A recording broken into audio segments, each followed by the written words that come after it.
My name's Deputy Inspector General of Police, Dr. Shehu, PSC. To talk about PRAWA, Prisoners Rehabilitation and Welfare Action, we have a very, very good rapport, good understanding, and good synergy between the police and PRAWA for many years. It is an institution that concerns primarily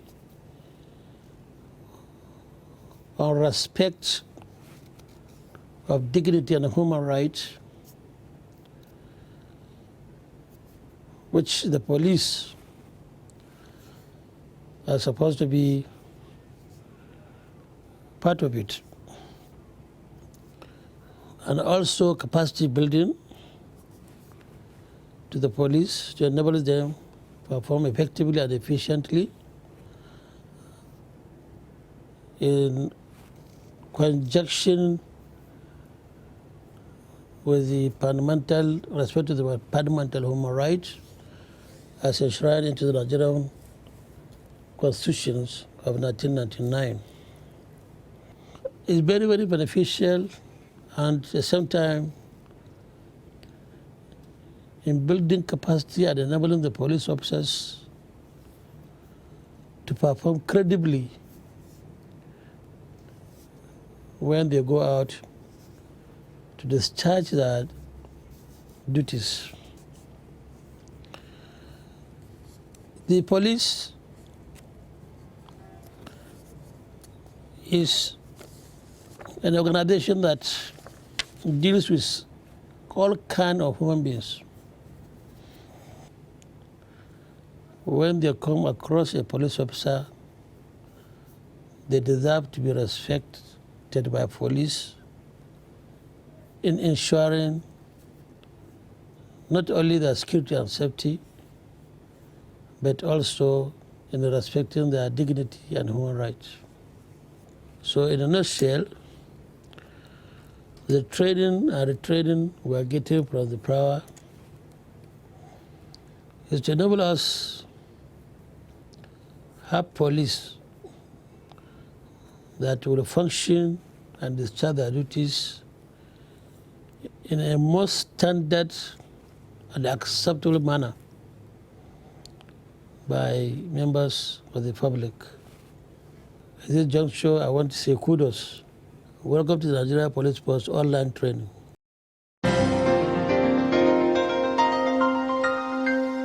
Noble officers of the Nigeria Police Force, here we are again today for our training on human rights. We are still talking about gender and human rights.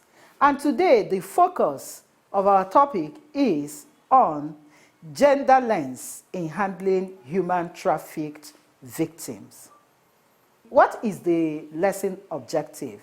The objective of this topic is to create an awareness on the issues relating to handling human trafficked victims.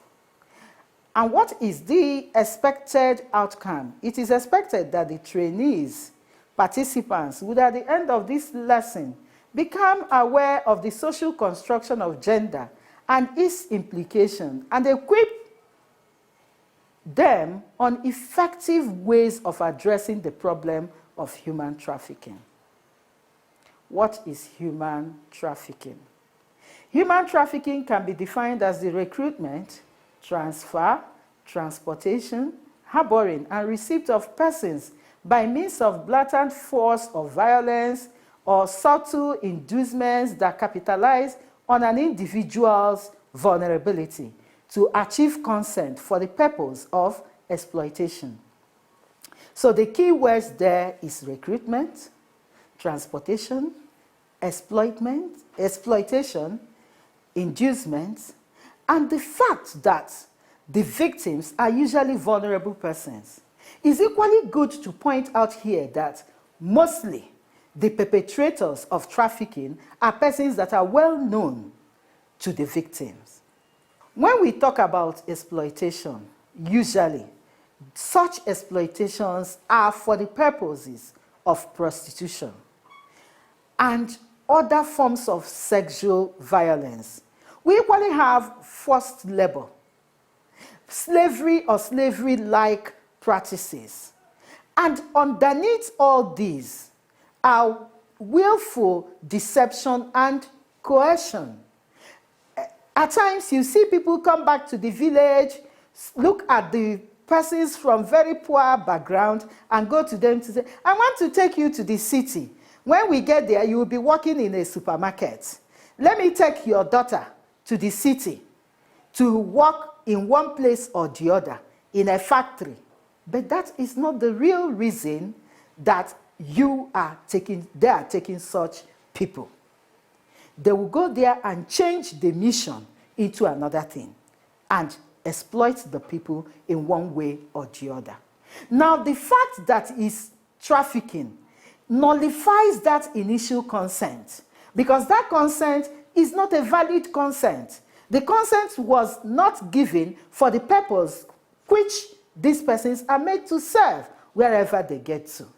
So these are the critical things we must know about trafficking. There must be movement of people, there must be deceit, there must be exploitation. Now, factors that enhance human trafficking. We have structural location of trafficked victim. Mostly, what is the position of these people? Where are they placed in the society? What is their status? You find out that they are usually women and children. Who are the most vulnerable targets? They are usually poor and not empowered. And they are the most easily deceived. Now, there are different mechanisms they use, and they work like a cartel. Traffickers have strong connections, strong networks. It's difficult to break this. And there's a lot of profit in this business. That's why it is very difficult to break the chain. But as police officers, you have been trained. This is your duty also. So as much as possible, bring out that professionalism in you, that expertise in you to engage and ensure that victims are rescued and they are well protected. Now, there are so many things that happen around trafficking. But what I want you to take away from this point is the fact that trafficking in human person is a human rights violation. Most of the victims, who are women and children, are usually poor and lack access to critical resources. Worse still, they equally lack access to justice in terms of getting legal representation for themselves. So they need you. They need you to do the needful to ensure that they are protected. Now, what are the relevant laws and conventions against human trafficking? We have international laws and conventions. The UN Convention Against Organized and Transnational Crimes and its supplementary protocols to prevent, suppress, and punish trafficking in persons, especially women and children. That was in 2000. Then we have national and state laws. The Constitution of the Federal Republic of Nigeria as amended, Chapter 4, Section 34(1) of the Constitution, which says that every individual is entitled to respect and dignity of his person. The same Section 34, Sub 1A, now says that no person shall be subjected to inhuman or degrading treatment. Section 34(1)B of same Constitution says no person shall be held in slavery or servitude. Then Section 34(1)C stipulates that no person shall be required to perform any compulsory labor. But you know that most Nigerian children are compelled. You see it is all over the place in videos on the internet, social media, and the rest of them. People take other person's children and treat them like slaves, abuse them thoroughly, and do whatever they wish with them. These children are calling on you as police officers to protect them. Then we have the Trafficking in Persons Prohibition Law Enforcement and Administration Act of 2003, which has been amended in 2015. That amendment has expanded the mandate of NAPTIP in terms of protecting children by way of investigation and prosecution of perpetrators of these crimes. Now, we equally have the Child Rights Act of 2003. The act came into force in July 31, 2003. The Child Rights Act has been, adopted by several states of the Federation. I think 24 states have already adopted this act. 24 states in the whole Federation.